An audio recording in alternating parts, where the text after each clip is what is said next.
প্রশাসনিক কেন্দ্র উত্তরকন্যা ঘিরে উত্তেজনা ছড়ালো জনজাতি সুরক্ষা মঞ্চের ডাকা অভিযানে। আজ দুপুরে জনজাতি সুরক্ষা মঞ্চের পক্ষ থেকে ঘোষিত উত্তরকন্যা অভিযান কর্মসূচিকে কেন্দ্র করে শিলিগুড়িতে তৈরি হয় চাপা উত্তেজনা। নির্ধারিত কর্মসূচি অনুযায়ী বিভিন্ন প্রান্ত থেকে সমর্থকরা উত্তরকন্যার দিকে মিছিল নিয়ে এগোতে শুরু করেন। আগাম পরিস্থিতির আশঙ্কায় প্রশাসন আগে থেকেই সতর্ক ছিল। উত্তরকন্যা চত্বর ও সংলগ্ন এলাকায় মোতায়েন করা হয় বিশাল পুলিশ বাহিনী, ব্যারিকেড, নজরদারি এবং কড়া নিরাপত্তা বলয়ের মধ্যে রাখা হয় পুরো এলাকা। মিছিলকারীরা বিভিন্ন দাবিতে স্লোগান তুলতে থাকেন। তাদের অভিযোগ, দীর্ঘদিন ধরে জনজাতি সম্প্রদায়ের বিভিন্ন সমস্যা ও দাবি সুরাহা হচ্ছে না।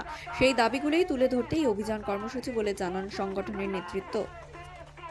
অন্যদিকে পুলিশ প্রশাসনের পক্ষ থেকে জানানো হয়, আইন শৃঙ্খলা রক্ষা করাই তাদের মূল লক্ষ্য। পরিস্থিতি যাতে নিয়ন্ত্রণের বাইরে না যায় সেই দিকেই বিশেষ নজর রাখা হয়। কিছুক্ষণের জন্য উত্তেজনা তৈরি হলেও নিরাপত্তা বাহিনীর তৎপরতায় বড় ধরনের অপ্রীতিকর ঘটনা এড়ানো সম্ভব হয়েছে বলে প্রশাসনিক সূত্রে খবর। ঘটনাকে ঘিরে এলাকার সাধারণ মানুষের মধ্যে কৌতূহল ও উদ্বেগ তৈরি হয়। প্রশাসন এবং আন্দোলনকারীদের মধ্যে কথোপকথনের সম্ভাবনার কথাও শোনা যাচ্ছে। এখন দেখার এই উত্তরকন্যা অভিযান জনজাতি সুরক্ষা মঞ্চের দাবি দেওয়া কতটা গুরুত্ব পায় এবং আগামী দিনে আন্দোলনের রূপরেখা কোন দিকে এগোয়। আপডেট পেতে আমাদের সঙ্গেই থাকুন।